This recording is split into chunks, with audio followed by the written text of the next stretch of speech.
Good morning, everyone. I'm thrilled to welcome each and one of you here today. Thank you for taking the time to join this webinar. Today, we will delve into the topic of labor market imbalances across Europe, specifically elaborating the findings of the latest shortages report. The free movement of workers and services, fundamental rights guaranteed by the EU treaties, are cornerstones of the European single market. EURES, the European Network of Employment Services, was launched 30 years ago to contribute to fair and effective labor mobility. And 5 years ago, we saw the establishment of the European Labour Authority. In today's economy, characterized by structural labor market imbalances, well-functioning intra-EU labor mobility is more crucial than ever. To facilitate access to information and exchange among policymakers and practitioners on tackling labor shortages and surpluses in Europe, the European Labour Authority, in its role as the European Coordination Office for EURES, welcomes you to today's event on labor shortages. This year's report, marking its 6th edition, provides a comprehensive analysis of the labor market dynamics within Europe. Under the coordination of ELA, the European Labour Authority, EURES continues to be pivotal in promoting the free movement of workers across Europe. This edition also updates us on current labour market opportunities and challenges and shines a light on intra-EU labour mobility with a specific focus on the construction sector. It will also, as you'll see, explore the interconnections between labour market imbalances and multiple vulnerabilities, providing case studies on innovative initiatives aimed at addressing these shortages. The report and its interactive dashboard were published already on the European Labour Authority and the EURES portal. However, today, if you want to access these at a more quick manner, you may go on YouTube on the description of the event. So just click the description, click more, and below you'll have access to both the report, the dashboard, and I believe also access to pictures from the event, from the launch event that was held in The Hague. As we move on through today's program, I deeply encourage you to join the conversation with us on social media using the hashtag labor shortages to share your insights live. I also would like to ask you to celebrate with us. We have a double anniversary this year. We have the 30th anniversary of EURES, so you can use the hashtag EURES30. And we also have the 5th anniversary of the European Labour Authority this year. As you know, and thanks to all of you, most of you here today, EURES provides fair work anywhere in Europe, thanks to our very hardworking EURES advisors who have joined us today. Today's event is a unique convergence of minds from labor market specialists. We are set to delve in the nuances of labor shortages and surpluses, understand the driving factors, and discuss some robust strategies to address these issues at various levels. Please note that today's Q&A session will be at the very end of the session, and we encourage you to type out any questions you have throughout today's event on the YouTube comment section. Before each question, though, I kindly ask you to type out the name of the speaker you're addressing. This way, at the end of the event, it will be easier for the speakers to see which questions were addressed to them and which questions weren't. So, as one of our speakers is speaking, for example, Ms. Irene Mandl, you have a question for Ms. Irene, just type out Irene Mandl and then your question. And then all these questions will be addressed at the very end of today's event. And now, without much further ado, I would like to turn our focus to Ms. Irene Mandl herself. She's the head of unit of information and EURES at the European Labour Authority.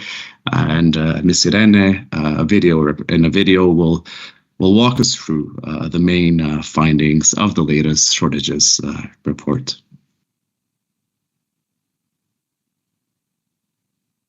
Hello, my name is Irene Mandl. I'm the head of Unit Information and EURES in ELA, and I have the pleasure to give you a short overview about some key findings of the latest EURES report on labor shortages and surpluses in Europe. As you know, this is a report that is done annually since about 2016, 2017. And for the last 2 years, ELA has been responsible for compiling the information. And the main source of information are you as the EURES network. So it's mainly your national coordination offices that provide us the information. And we supplement that with other information regarding statistics, but also some more qualitative information.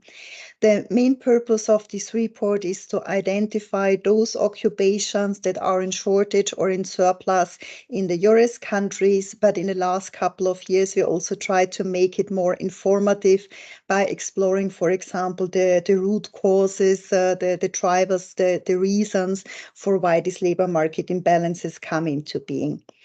So to give you just a few key findings, I start with the identified shortage and surplus occupations. And what you see here on this first slide is the map of Europe, where you see in the different shades of blue, the number of shortage occupations that have been identified by the individual countries.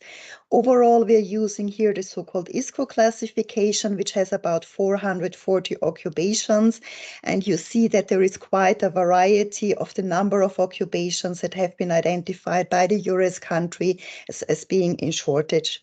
The countries which in 2023 have identified the highest number of shortage occupations refer to the Netherlands, Norway, Belgium, Romania, Slovenia, and France.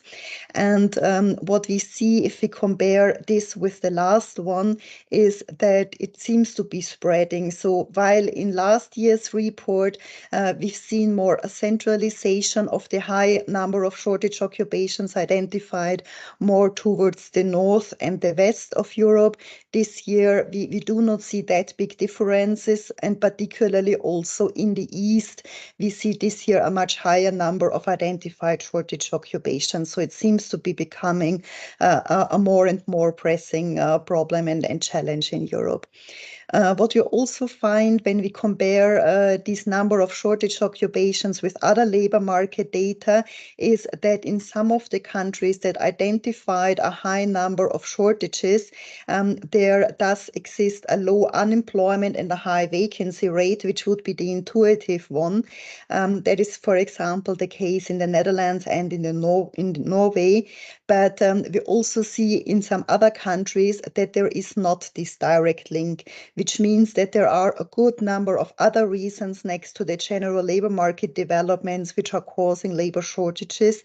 And examples of that are working conditions, attractiveness of a sector, of a region, of an occupation, but also personal preferences of workers and job seekers or employers.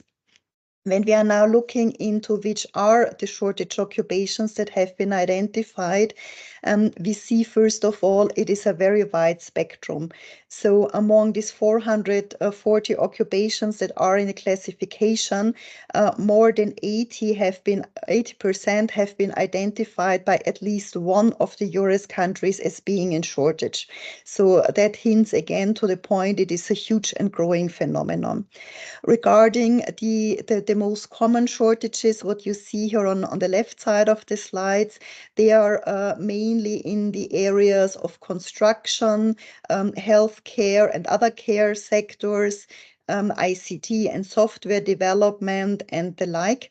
And what we also see here, that there is a difference between the most common shortages, which are the ones that are identified by a larger number of countries, and the most severe ones, which means that they have been identified of being a bigger problem. At the same time, there are some matches, like, for example, with the heavy truck drivers or the nursing professionals, which appear both in the list of the most common and the most severe shortages, meaning that with these type of occupations across Europe, we do have the biggest problem because they are in a lack everywhere, and they are in a big lack for all the different countries. Also, what we see is that a very big characteristics of the shortage occupations is that they are very sector specific. So they are not referring to these more transversal occupations occupations, and that many of them are related to vocational education and training and crafts.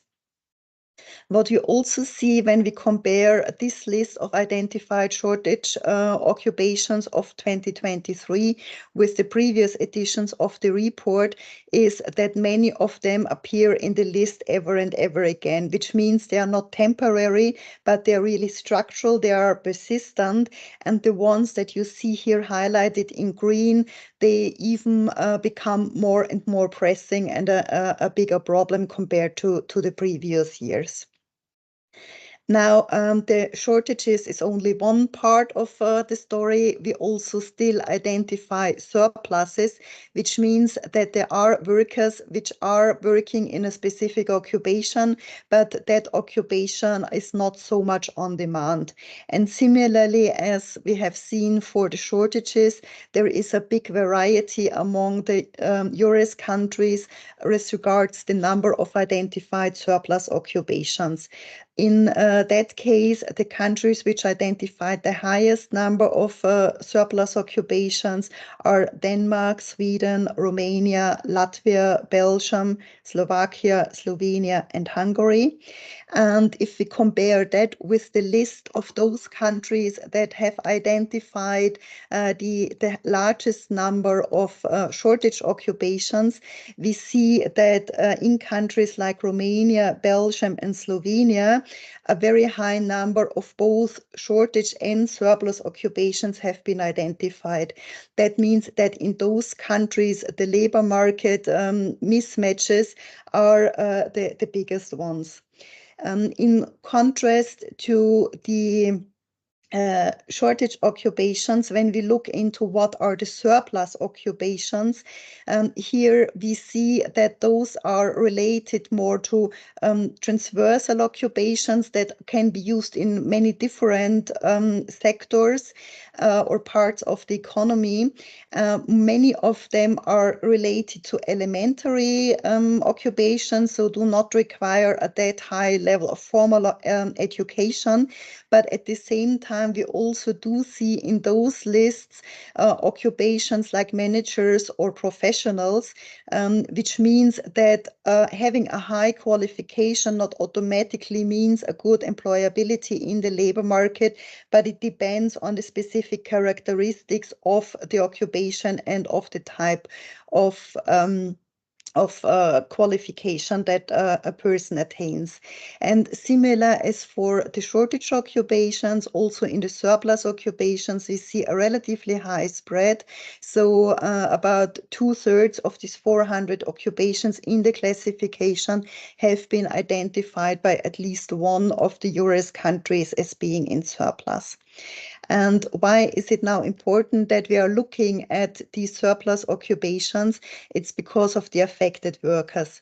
So we see that many of those who are currently holding such an occupation are characterized by what is generally referred to a vulnerability element on the labor market. So the most striking example is the gender.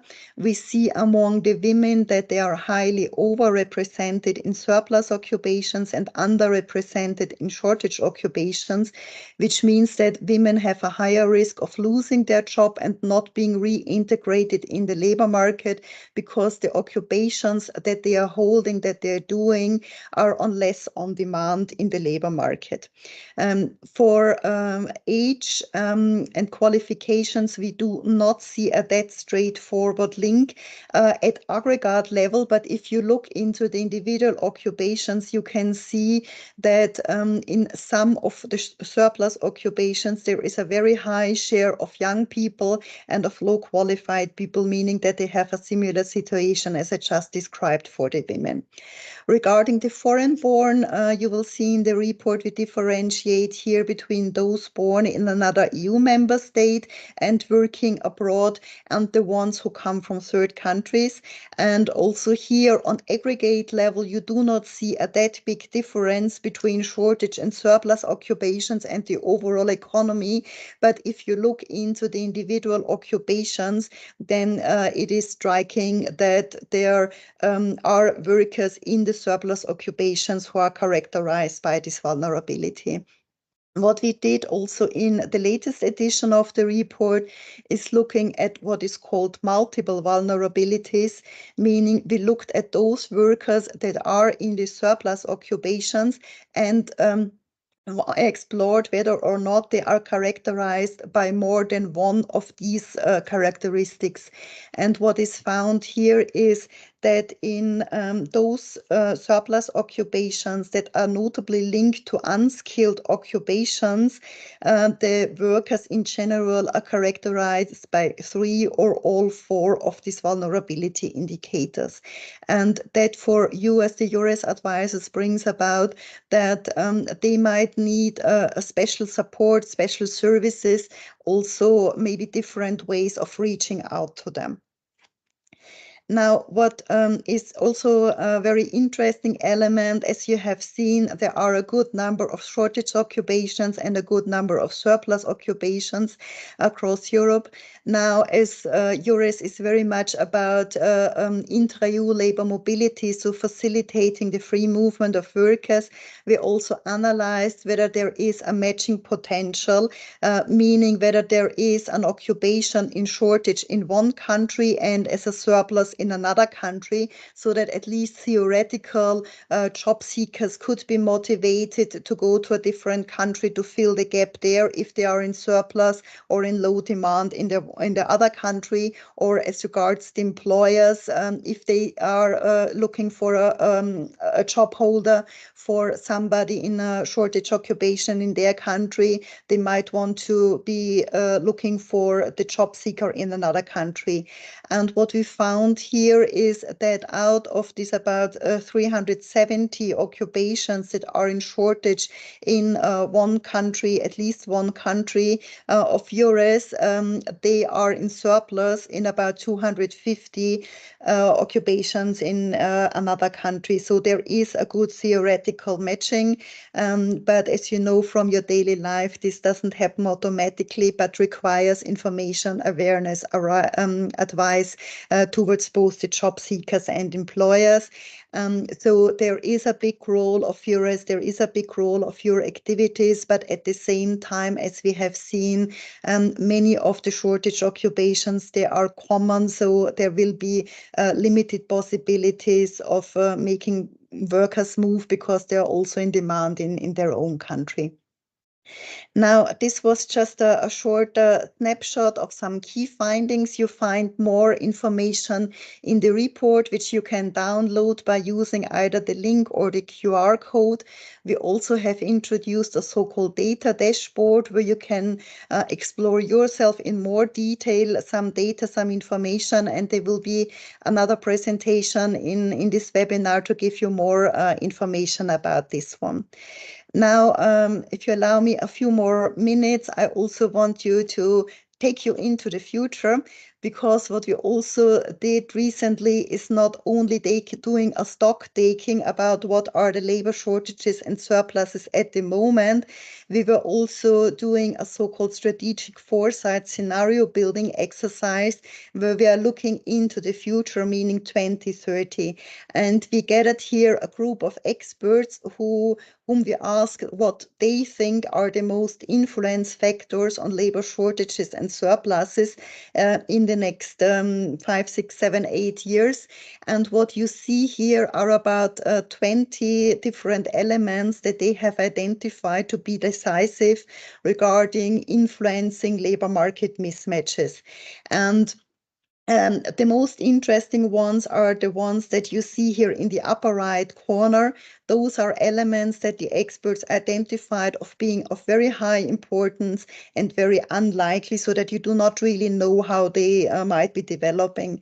And as I mentioned before, as you see, there is quite a variety of different factors. So it's not only labor market developments, it's also political developments, societal developments, and the like, which are expected to influence labor shortages and surpluses in the future.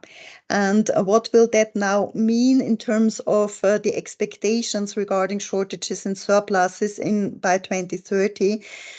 If we start with the shortages, what we see is that persistence that I mentioned before, that we see occupations in construction, in IT, in care, coming ever and ever again in the list, that is expected to continue in the future.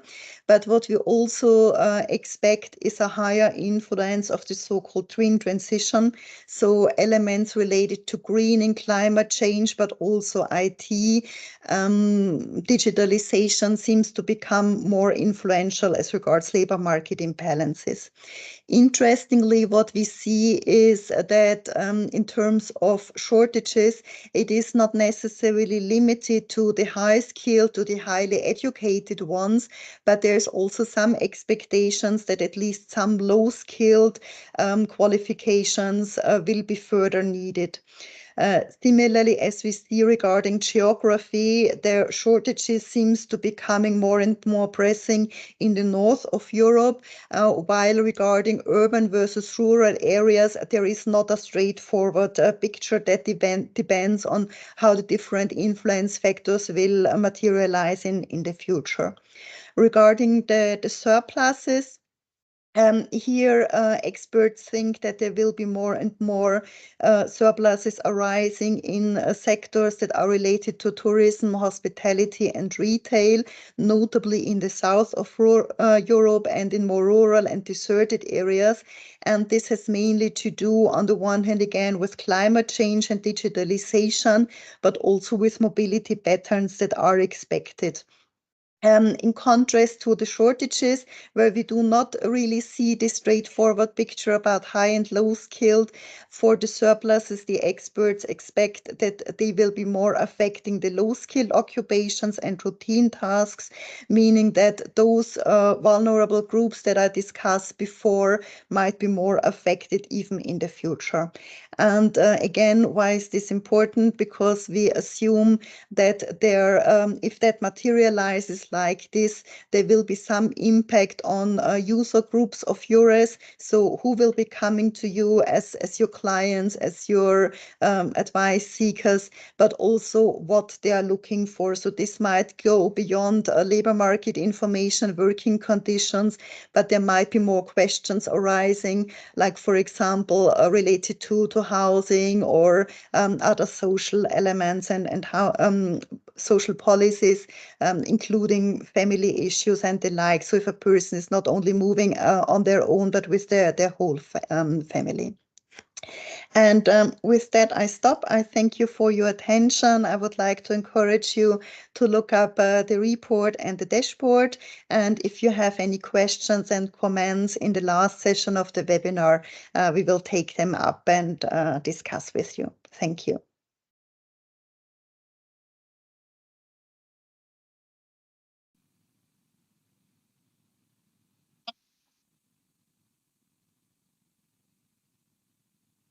Thank you very much, Ms. Irene Mandl, for presenting the main findings of the report.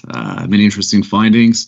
The situation of labor market shortages and surpluses is an aggravating one, unfortunately. However, this presents many opportunities for EURES and EURES advisors to tackle one of the most pressing challenges of today's Europe.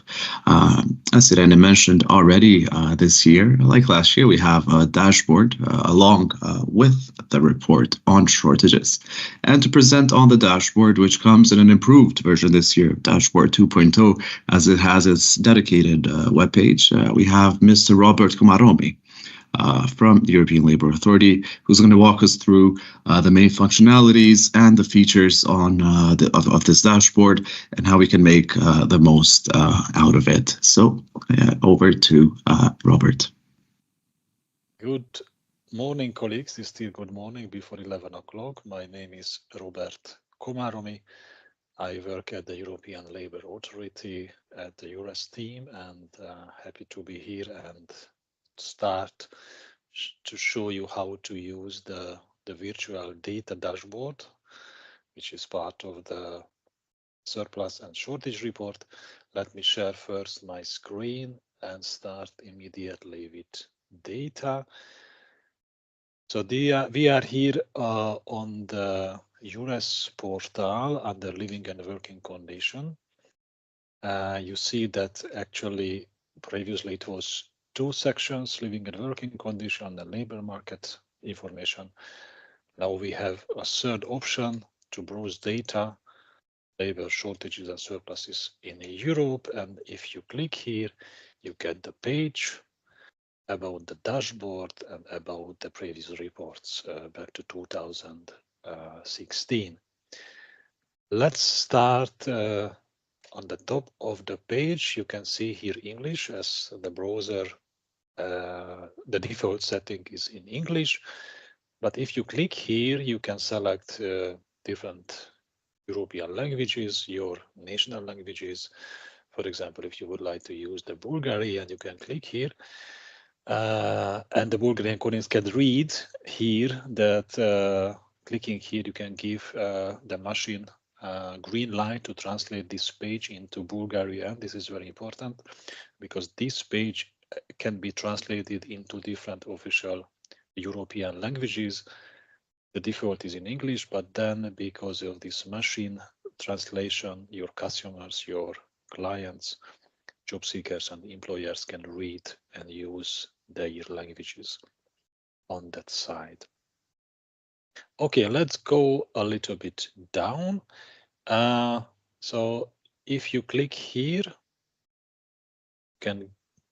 you're going to be redirected to the ELA site to see the report. So this is a short description about the report, and you can also see a short video about the launch event. You can see the report, you can see the agenda of our launch event, and also the presentations and some pictures about the launch event that we had on 18th of April in Hague.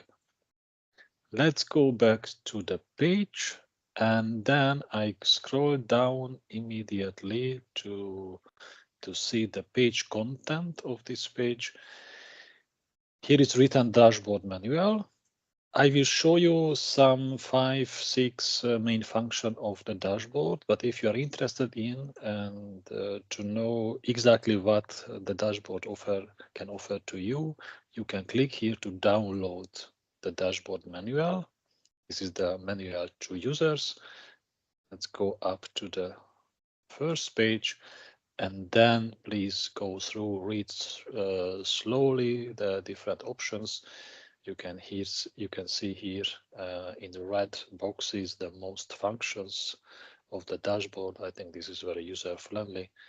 So option is for you to read through, to go through the dashboard manual and explore different options.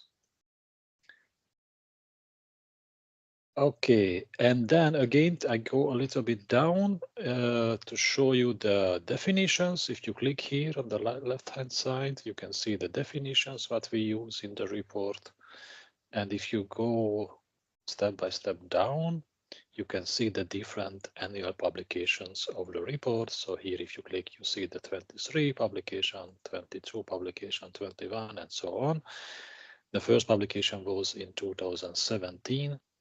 About the data 2016. So this page integrates all the relevant information about labor shortages and surpluses in Europe back to 2016. Okay, so let's go up to the data dashboard. Yes, we are here. This is a short introduction to the dashboard. Here you can read through this sentence. We have data from 29 countries, and we have almost all ISCO code occupations mentioned shortage or surpluses in Europe within 10 occupational groups.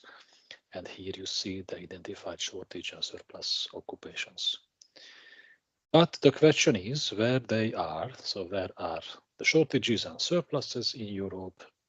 Here on the front page, you can see the map of Europe. You can browse, you can use your mouse, but please do not click, just keep it, for example, on Sweden or in Finland. Then you can see how many shortage and surplus occupation had been officially published in Finland or published in our report. This is the same in Poland, in Romania. So this is the country-specific information. I mean the short one. And if you click using these buttons, you can deselect, for example, the surplus, and then you see only the shortage occupations, as it was mentioned by Irene. Previously, we have Norway, Netherlands, Belgium, but also Romania with very high level of shortages. The opposite can happen. Just then you click surplus and deselect shortage occupation. You can have the surplus map of European countries. Anyway, if you click both and you scroll down a little bit, you can see the occupations. For example, welders, left-hand side shortage. It means that 21 countries reported welders as shortage occupations. The numbers here, the meaning of the numbers here, how many countries identified this single occupation as shortage occupation in Europe. Right-hand side, you can see the surpluses with the same logic. It means, for example, secretaries general, 8 countries reported this single occupation as surplus in Europe. So now we are back on the top of the page, and as you learned, the general information about surpluses and shortages in Europe, but you are looking for information in a single country like France. Your mouse is on the map of France, then please click with the left button of your mouse and you select France. And if you go down, you see the shortage list and surplus list of France. It means how many occupation had been reported by France. Of course, the value of the indicator is 1 because France mentioned that manufacturing labor is only 1 single occupation. Therefore, the value of the indicator is only 1. So this is how you can select and deselect countries. If you lost with clicking and you don't know where you are anymore, just please go up to the left corner and refresh your browser, and the data dashboard will give you back to the original default settings. Option 2, if you are looking for a country information, you can also select countries here. So you don't need to click on the map, but you can also select a single country, then Austria, then close. Then you have the same information about Austria, like we had information about France previously. Then you see the surpluses and shortages in Austria. Again, if you don't want to click and deselect Austria, you go back up and then ask the browser to be refreshed. Option 2 to select. In ISCO, we have 10 occupational groups. So you can select all the occupational groups, or you select the single occupations of ISCO. So for example, if you're looking for accountants in Europe, you select accountants and you see the map of accountants in Europe. So it means in Netherlands it was mentioned as shortage, Romania shortage, Bulgaria the same. So it means in Europe we have only shortage occupations regarding accountants. If you want to, sorry, I would like to just clear. As in this column we have 409. Here you see 409 occupations. You don't need to scroll down to all. You can also put a keyword like this, and it is like Google like search. So you get, for example, window cleaners and then close, and you see this single occupation in Europe. This was Sweden surplus, Netherlands shortages. Also, you can click and deselect surpluses. Then you can see the map of the countries where it is shortage, or the opposite way. You deselect the shortage and you get the map of surplus occupation regarding window cleaners in Europe. So this is the logic, the solid logic of the dashboard. Now we are back to the front page, showing all shortage and surplus occupations in Europe. I would like to show you this hamburger menu at shortage and surplus occupations. So if you click here, you can have other options to export your data, download the file, print the file, view in full screen, and other options. Here, I would like to show you how to download. If you click here, you can get a file, an XLS file, immediately. And you need to click here, yes. And then you have the file. I make it a little bit larger. With the category of occupations, and it means shortage now, how many countries reported this occupation as shortage, but then you can have the full list of European shortage occupations. So then you can use this table to copy selected occupations and use if you want to send an email, or you want to use this data in a report that you write. So this is the data export option.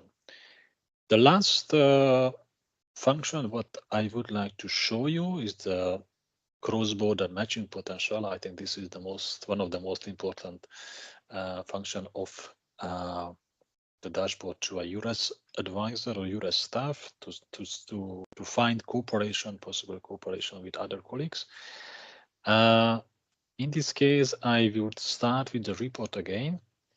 If you go to the report page and go to the table of contents, you will see that in Annex 4, if you are here, you can click. In Annex 4, I make it a little bit larger. In Annex 4, as it was also in the 2022 report, Annex 4 shows you direct and clear information where you can find, for example, bookkeeping, accounting, and bookkeeping clerks.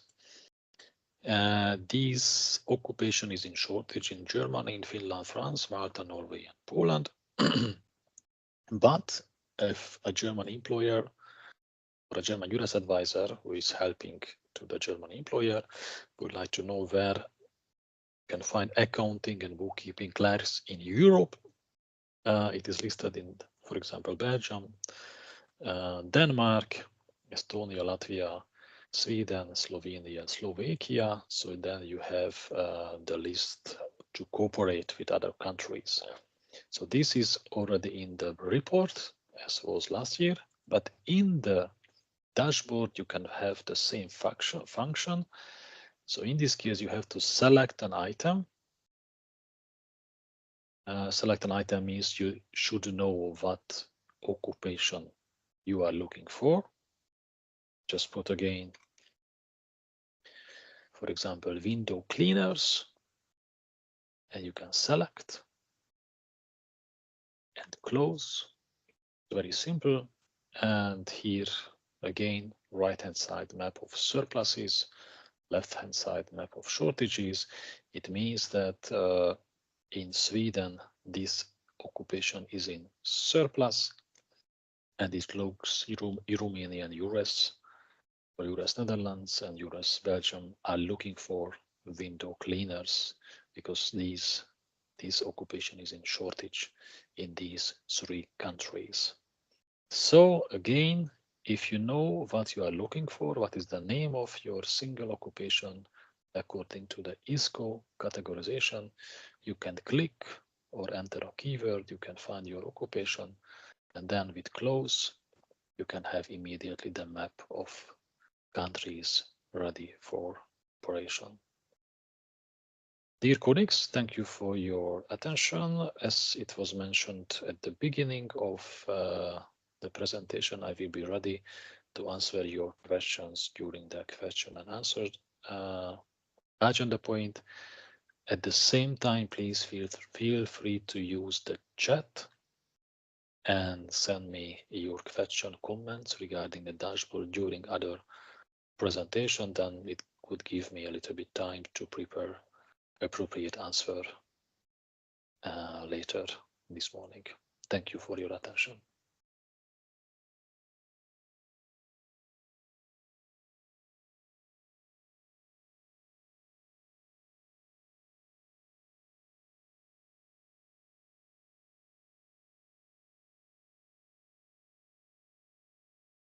Surpluses. Now I invite us all to shift our focus more on the national level. And today we have with us the esteemed Michel van Smoorenburg. He's an international labor market analyst from UWV, Public Employment Service Netherlands. Michel today is going to present on UWV's roles in the EURES report on labor shortages and surpluses. So without much further ado, I hand over to Mr. van Smoorenburg. Yes, thank you very much, Rep. I will share my presentation first.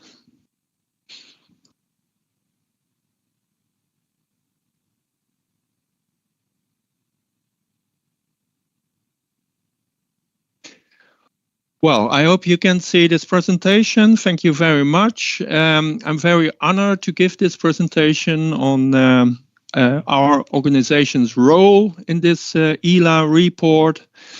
And we are very glad this report exists and it's improving continuously. And well, we already use it in many ways, and I will show in this presentation. First of all, I'd like to introduce myself, my department, and UWV.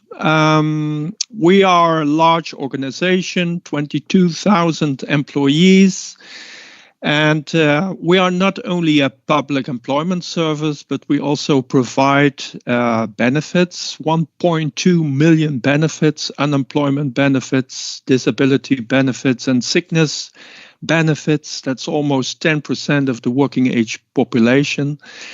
But we also are a public employment service, supporting employers, supporting job seekers, but also internationally by means of EURES. And we have a department which issues work permits for third country nationals. When we look at our department, where I work for, the Labor Market Information Department, we are with 50 staff members, half of them working in the regions, and we produce and disseminate enormous amounts of labor market information per region, industry and occupation, for example. And for example, yesterday we published a new report on forecasting. Well, my role is international labor market analyst. I'm the only one in this department with this role. And I compare countries in the labor market trends, for example, and I'm involved in migration topics as well. And I also made an additional analysis on this EURES report, where I want to tell about. First of all, like to mention some reasons to use international labor market information. Well, as I stated, we compare countries and regions in Europe, and like this graph shows, an enormous variety in the unemployment rates within Europe. In some regions, it's only 1.7%. In other regions, it's 30%. So there's an enormous variety in unemployment rates and also in the tightness of the labor market. Well, we share knowledge and we also get inspired from other countries and other research in other countries, and that's also a reason. Well, the Netherlands is a very tight labor market. We are actually in the top 3 of Europe. After Germany and Czechia, we are the 3rd one in labor market tightness. So while many employers with hard to fill vacancies actually recruit abroad to fill in their vacancies. And on average, this is 7%. But it depends heavily on the industry. In the public sector, it's only 1%. But for example, in the IT, it's 15% or even more. So many employers with hard to fill vacancies recruit abroad. And we have many shortage occupations in the Netherlands. And we are even the number 1 in Europe with the number of shortage occupations.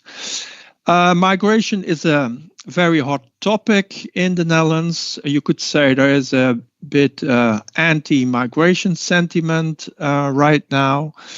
And well, it's important for me and our organization to produce facts, not sentiment, but facts regarding labor market migration. Well, I move on to the next slide. This is a bit technical one.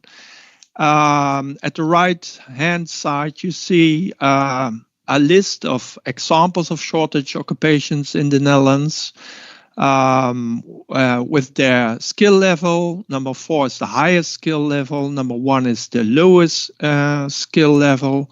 Roberto already mentioned the window cleaners in the Netherlands. Well, that's indeed a shortage occupation in the Netherlands, unskilled labor, but we also have high skilled labor shortages like accountants and mechanical engineers.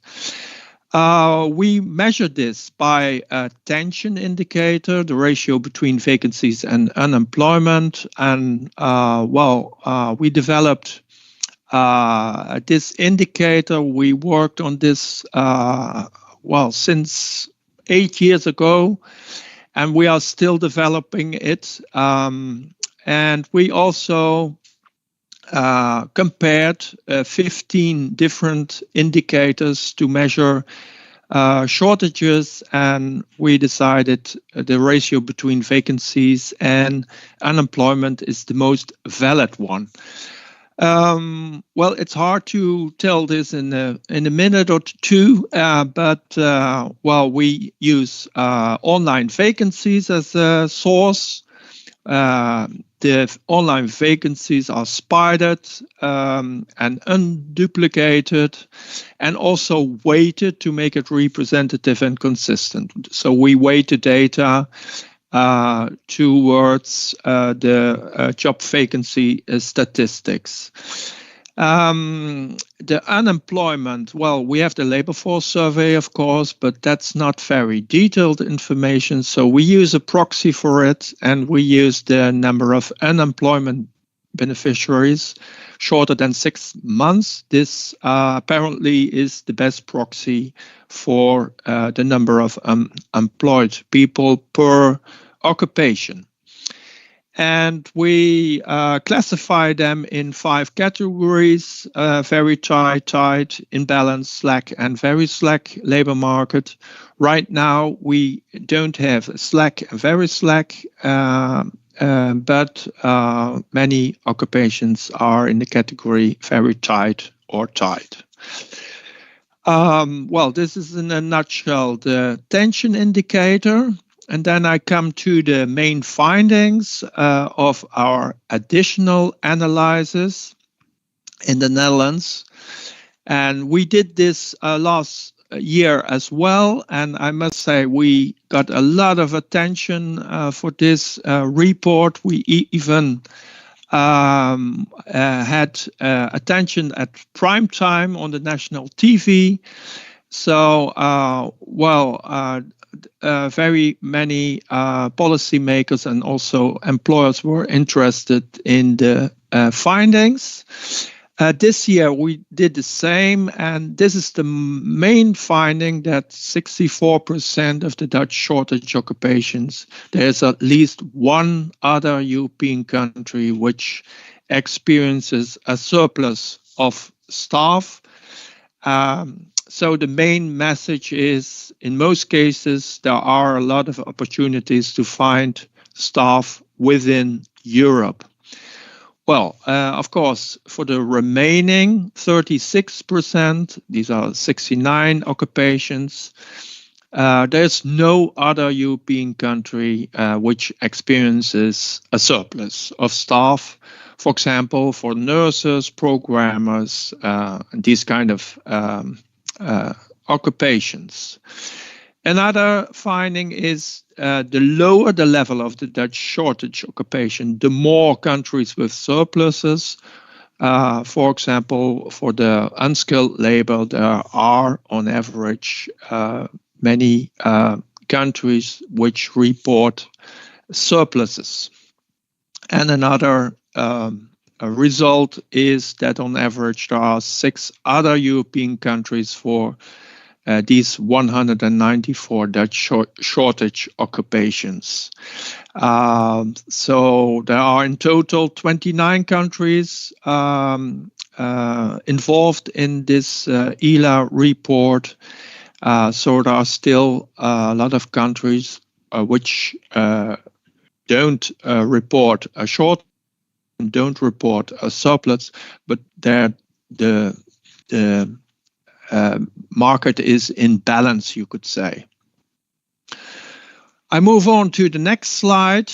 This shows this graph of countries, the number of surplus occupations within a country for the Dutch shortage occupations. So not in general.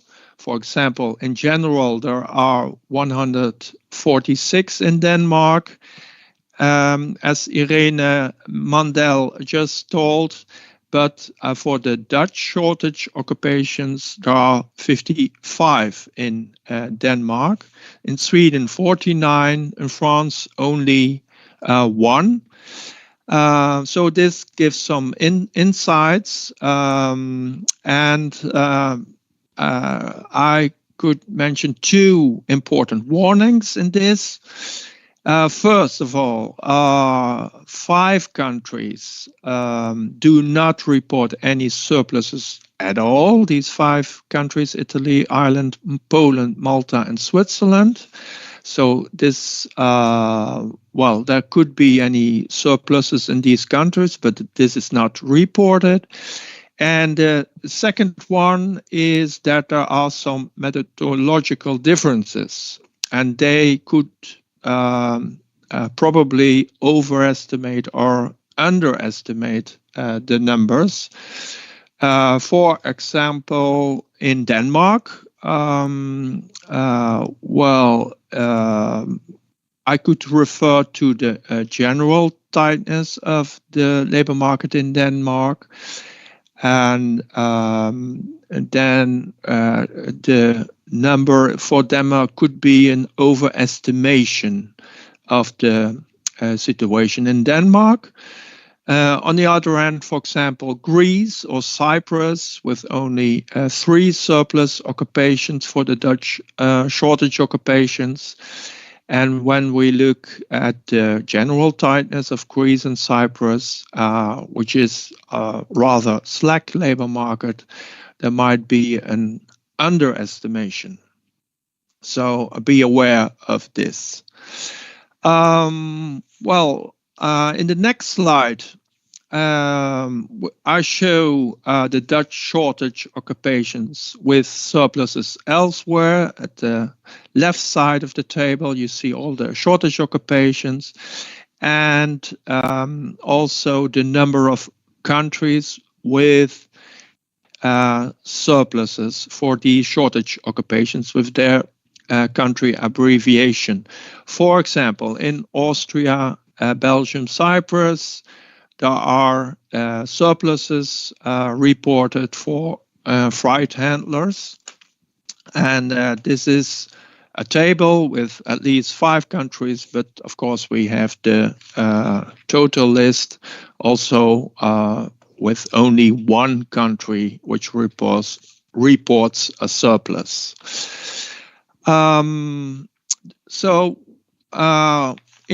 In conclusion, you could say we really use this labor market information for the Public Employment Service, for EURES, for also external, for policymakers. We give presentations, and we also made a specific Excel file for EURES and also for the Department Work Permissions. We inform employers in recruitment abroad. EURES informs employers in recruitment abroad, and also the Department Work Permissions. Plans are being made based on this, on the ELA report, and cross-border projects are initiated, for example, between Slovakia and the Netherlands. And we also want to improve the policy for work permissions. A criterion for issuing work permissions is the availability of labor supply, not only in the Netherlands, but also in Europe. And therefore, we use this ELA report to determine the labor supply within Europe. And we are also working on a special arrangement for staff, which is in shortage in the Netherlands, but also in shortage in the rest of Europe when there are no surpluses mentioned everywhere in Europe, and to speed up the procedure for issuing work permissions. We advise labor market policy. We sometimes give a presentation for the Ministry of Social Affairs and Employment, for example. And last but not least, our reputation as a labor market expert is pretty good, but now we can enhance it even more with this international information from the ELA report, and we add also other information from Eurostat, from OECD, from CDFOP, from Eurofound, and this enhances our reputation as a labor market expert, not only for the Dutch labor market, but also European-wise. So this is it. When you would have some questions, please ask, send me a mail, or you could contact me on LinkedIn, for example, and sometimes I add some notices on LinkedIn about the labor market situation. Thanks a lot, and well, I hope you have some questions. Thank you very much, Michel. Yeah, if you have any questions, I remind you, please do write them in the chat. Write the name of the speaker you'd like to address the question, as we have at the end of our webinar today a dedicated 30 minutes block for our speakers to answer any questions you may have. Now from Michel, we'll move to Ms. Tina Weber. Ms. Tina Weber is the research manager at Eurofound, and today Tina will present on measures to address labor shortages, examples all from Eurofound research. She'll look at some national initiatives and ways to tackle shortages. We'll hear a bit about Estonia as a case study, and also a bit about Austria as well.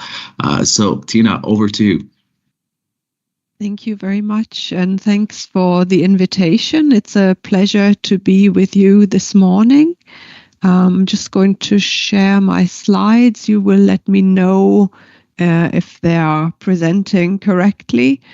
So from what we've heard so far this morning, it's clear that Europe has a problem in relation to labor shortages, and it's generally acknowledged by the European Commission, but also in previous EURES reports, that of course intra-EU mobility is important and is part of the solution, but it's not sufficient in and of itself. So other measures are needed to address labor shortages, and that's really what I want to focus on today.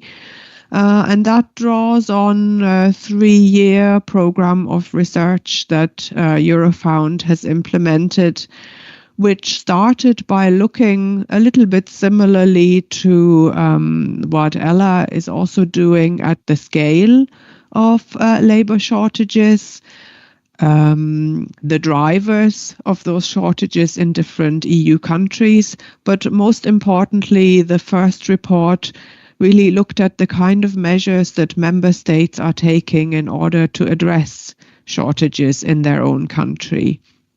And based on that information, which we collected from our network of correspondence, we try to come up with a kind of categorization of the measures that can be taken. And yes, okay. So the 3 categories that we came up with, the first relates very much to something that Irene already mentioned. It's about the quality of the jobs.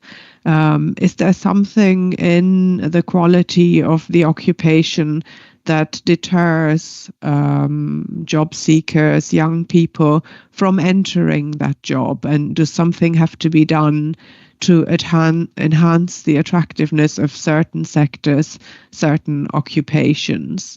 And that, of course, can be about pay. But in some situations, there are limits to what employers can do about pay grades. If you think, for example, about some public sector occupations, which can be in the healthcare sector, where there are fixed pay scales and employers are limited in relation to what they can do with pay. So it's not just about pay, but it's also about working conditions.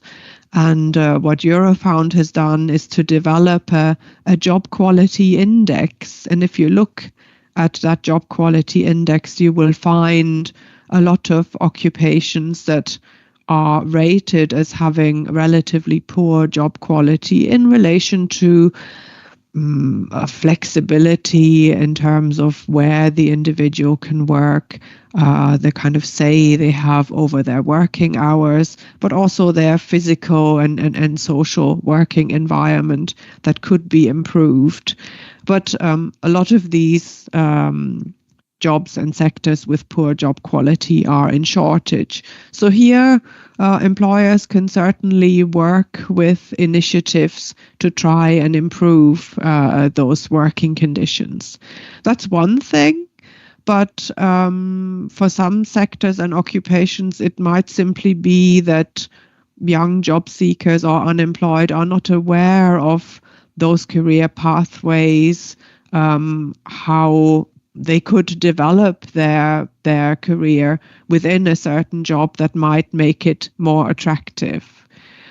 The other thing which requires more joined up working also between ministries and different departments at national and at regional level is the attractiveness of living and working conditions in particular regions. We find that in a lot of countries where there might be no shortages in one region, there can be significant shortages in others, and that can be to do with the rural nature of a certain region, but it can also be the lack of infrastructure, attractiveness in relation to availability of education or other cultural offers. So here, joined up working is needed to improve the attractiveness of those regions. And then you have the active migration policies. And here I'm not talking about the EU mobility, but the third country migration.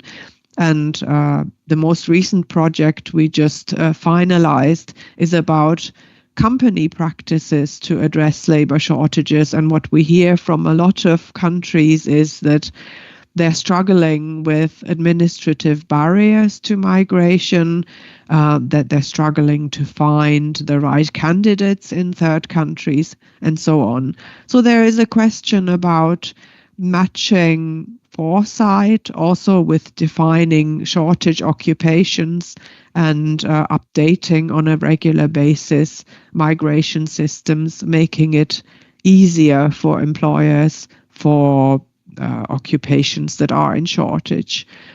And then it's also clear that mobility in Europe is a good thing, but it can also lead to brain drain. So a number of countries have experimented with measures to try and re-attract their nationals back to the home country with various strategies. And then finally, it might also be that the employer is not using the correct strategies for recruitment. Their demands of what they're looking for from job seekers might be too high, higher than what might actually be needed for the job. They might not be targeting the right target groups, or might not be using the correct channels to target those groups. And it can be that the interaction between the employer and the public employment service can also be improved.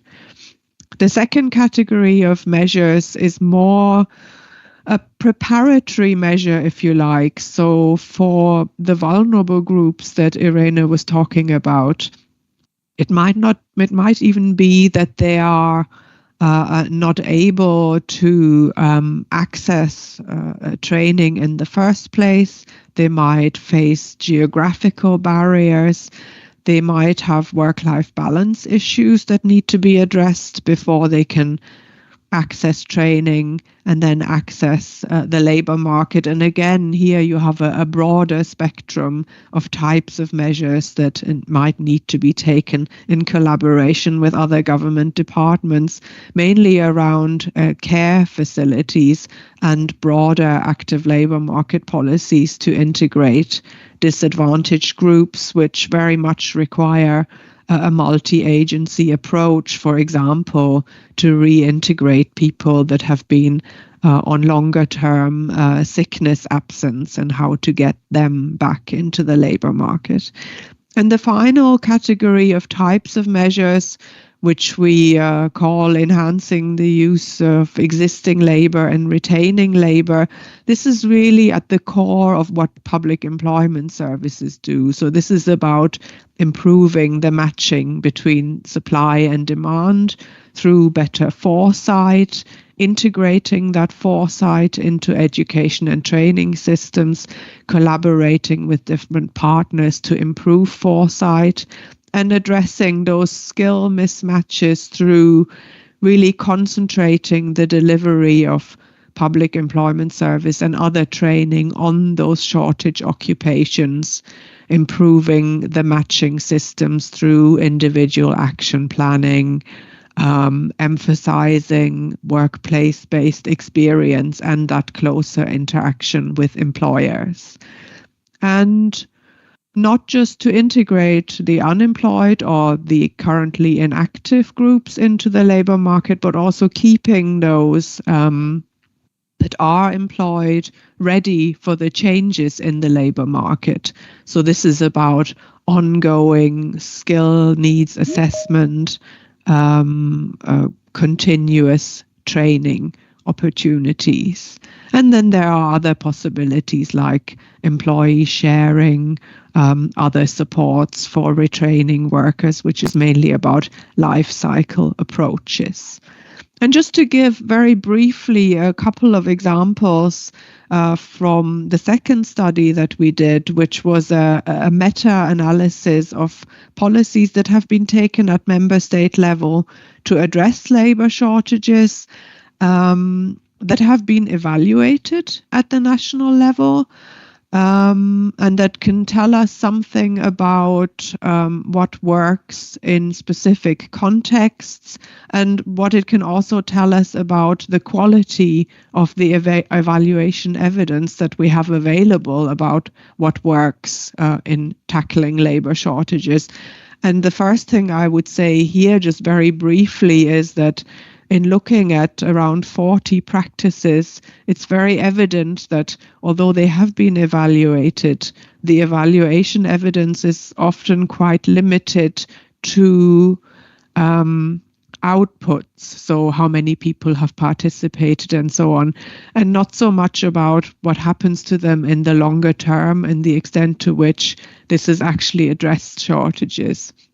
And this was one of the lessons, that actually more work is needed here. But just to say, the two practices from Austria and Estonia that I'm going to present were chosen because they had a more tangible evaluation evidence available about the extent to which these were actually helping people to come into the labor market, and particularly into shortage occupations.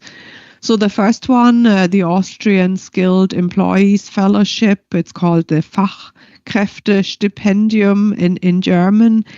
It's a policy that can be addressed both to unemployed, to self-employed who are no longer in their self-employed activity, and to employees who have taken leave.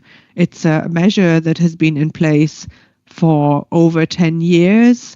And the Public Employment Service in Austria is actually responsible for the implementation, so receiving the applications, giving guidance on suitable training, and referring to specific courses.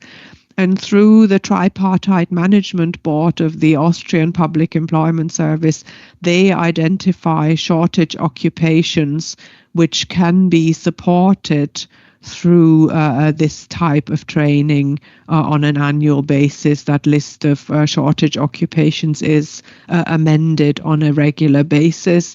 And the types of training that are being financed are mainly in the areas of healthcare and STEM, so science, technology, occupations. So about 70% of the funded training is in those areas.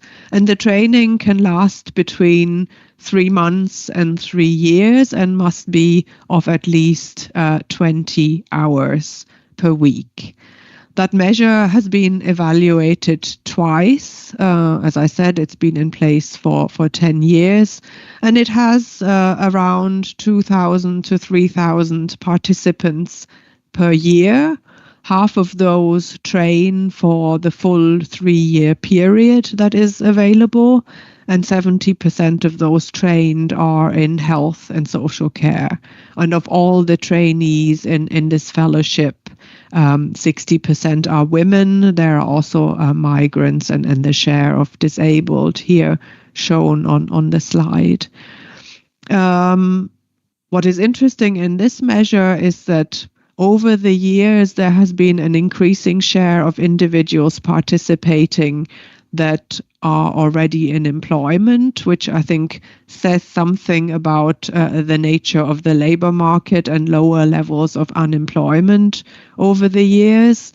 But what this aims to do is to take them from maybe occupations where there might be challenges in retaining employment into shortage occupations.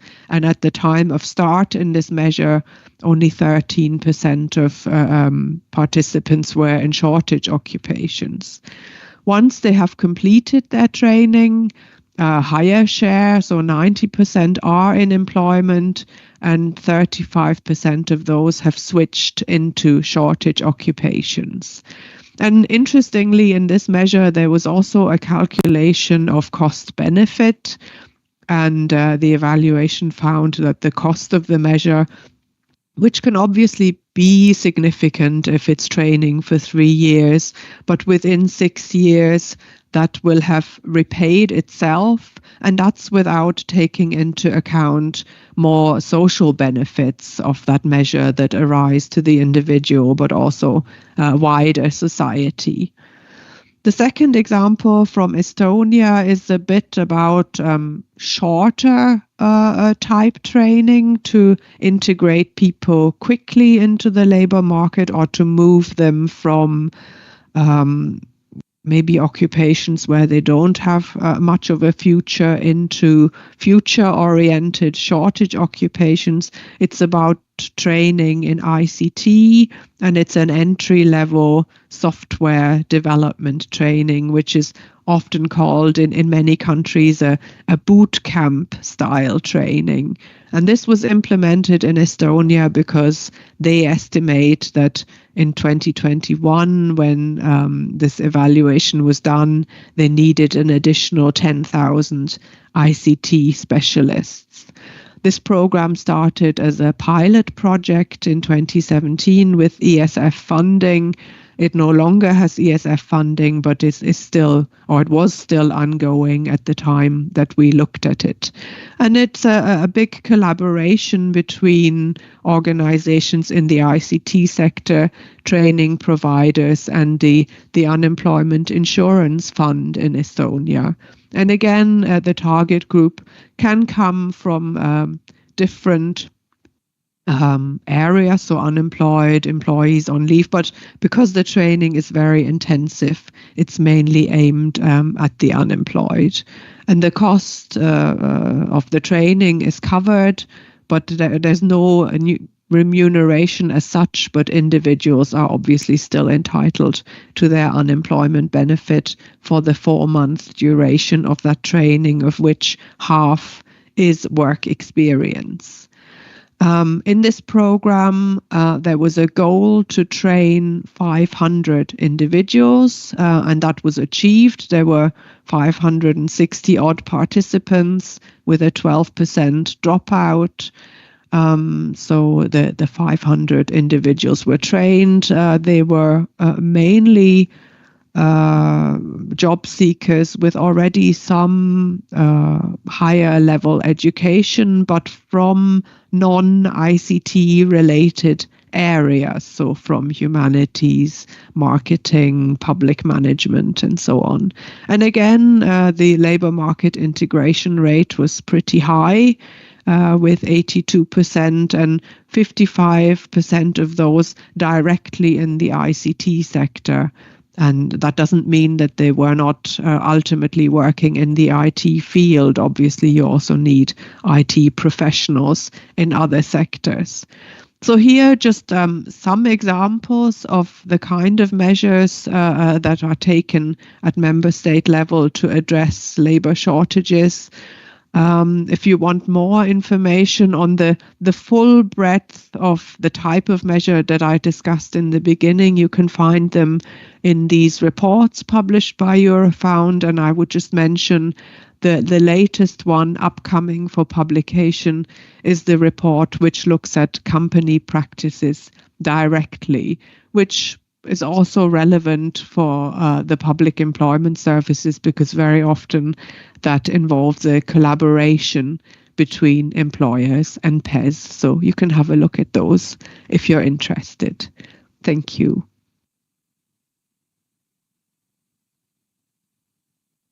Thank you very much, Tina, for this interesting presentation on measures to tackle labor shortages across member states.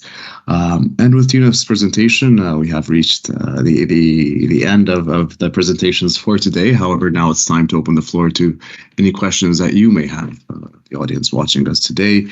I'm checking now the chat to see if we have any incoming questions at the moment. As of now, I'm not seeing any questions. While we wait, I have a question for Ms. Irene Mandl today, who's joining us today.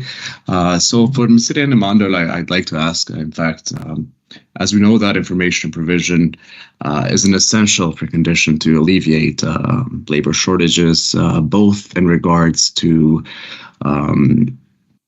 information on where the shortages are, but also in regards to information on the rights of workers and obligations of employers with regarding to mobility.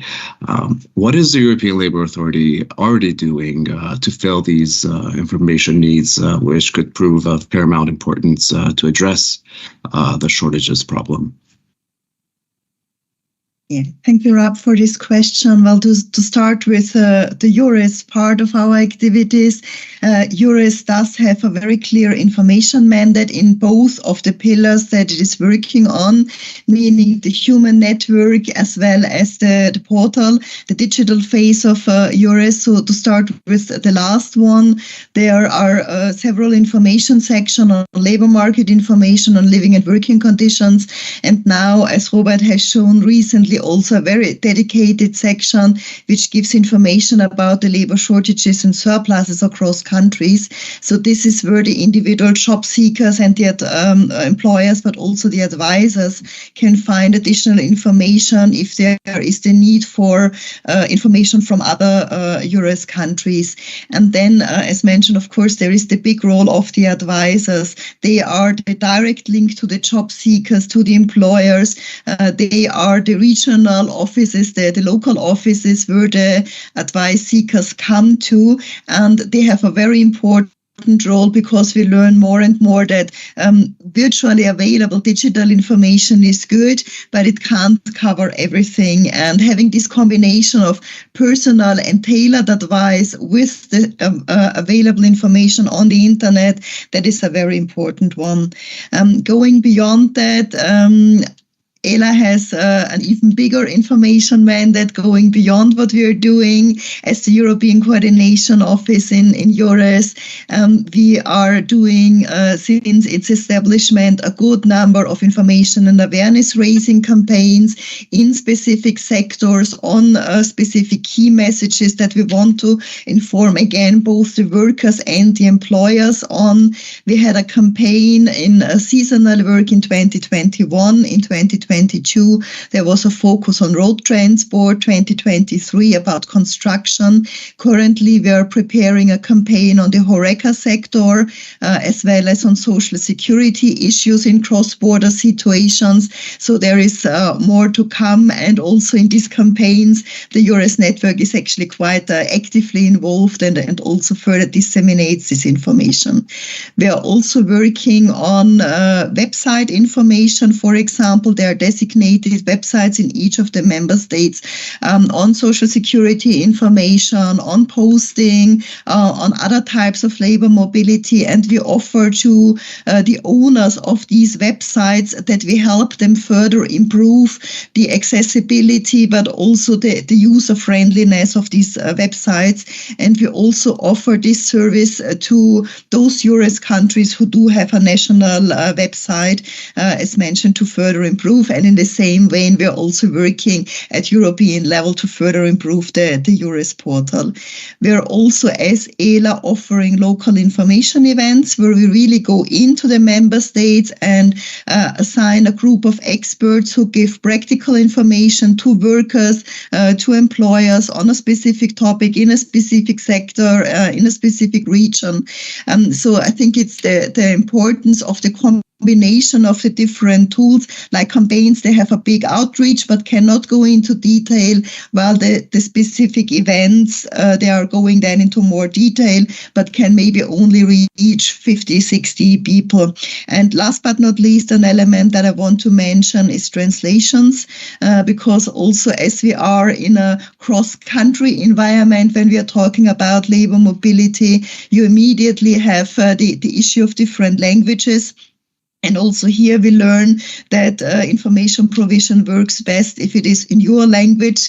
It's better to understand, it's easier to understand. And ELA has also here established an information translation facility where we can financially support national administrations, including PASS and EURES network, if they want to translate web information or leaflets or the like. Thank you. Thank you very much, Irene. If I may, I'd ask a quick question also for Michel, who we have in the call here today. Michel, if we consider intra-EU mobility as an important contribution to tackling labor shortages, the need for cooperation between member states is quite obvious and important. If I may ask, are there any measures that the Netherlands is adopting in regards to cooperation with other member states to encourage intra-EU labor mobility? Well, we do have, of course, in several ways. First of all, the EURES network with 1,000 EURES advisors in spread all over Europe, and we have about, I think, 70 or something like that in the Netherlands. And they cooperate with other EURES consultants in other countries, transnational and also in the cross borders, Germany, the Netherlands, and Belgium, the Netherlands. So there's a lot of movement from the cross borders. So this is one, and we also work together in other groups and networks. For example, I'm involved in the European Network on Regional Labor Market Monitoring, where we share labor market information, but also the PES network, where we cooperate, and the main boss of the UWV, Martin Kams, is right now in Belgium for the PES board meeting, for example, in which they cooperate together, and also at on other levels, you have working groups in this PES network where we work together. So we have several projects, networks to cooperate with other countries, because, well, it's a main topic in the Netherlands, skill shortages. As I mentioned before, we are in the top 3 of Europe in the tightness of the labor market, the number 1 in the number of shortage occupations. So that's a real problem, and it already hampers the economic development in the Netherlands because of a lack of staff. And we also ask employers about this, and they say it really hampers production. It limits production because of labor shortages. So there is a real need to look at other countries and opportunities abroad for surpluses. And sometimes it's a win-win situation when you could alleviate the shortages in your own country and at the same time reduce surpluses in another country. Then you have a win-win situation. Thank you very much, Michel. I'll turn over to Tina now. Tina, often the skills mismatch is attributed perhaps to the digital and the green transitions, the twin transitions happening. The important caveat here is that while we have a very good standardized definition of what digital skills are, we have frameworks such as Digicomp, there's no such definition yet on green skills. To what extent do you think this lack of definition on green skills is hampering member states in addressing skills mismatch coming from the green transition? Yeah, thanks for the question. I do think it is an issue that this clear definition is lacking. When we analyzed our most recent European Working Conditions Survey, we tried to establish through a methodology that's also being used in the United States to see which occupational groups are impacted in which way by the green transition. And we were able to distinguish between jobs not really at all impacted, those that would experience higher demand because of the green transitions, and those that would really experience occupational transformation, like a new occupations would be developed. And I mean that's currently still the minority, I would say, of occupations and sectors that really experience this transformational change, but that could of course accelerate. And I think what is particularly critical here is that all the stakeholders that are working on the ground, your employers, organizations, but also trade unions, training providers, collaborate to constantly update the information from forecasting, but also developments on the ground at the employer level about new skills that are required, how curricula need to be updated to adapt to this. Do we actually need a new occupational characterization for certain jobs? And that could even help in making some occupations more attractive. One of the studies that we're doing at the moment about the twin transition is looking at the construction sector, which we know also from your presentation, Irene, is struggling to recruit. And it could be that if the sector could be marketed as one where there is more digital content or more sustainability considerations, that it also makes that sector more attractive to job seekers. So, from all angles, making it clearer where the digital, but also the sustainability consideration and skills are in different occupations could help, arguably, with addressing some attractiveness issues in certain sectors. Thank you so much, Tina. And just the final question for today, I cannot not mention the fact that next week we have the EURES in Action event. So EURES national advisors from all over Europe will come together in Budapest. Robert, without giving too many spoilers, what can we expect from this event next week? Oh, good question. I'm not responsible for this event. I am responsible for the dashboard business, and even I will not attend this event. But I think we have around 200 colleagues invited for the event next week, and I think more than 300 will join online because we populated the links through the training coordinators.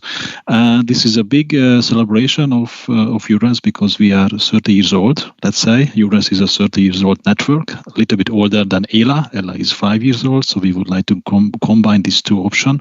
ELA, birthday 5 years, and EURES 30 years.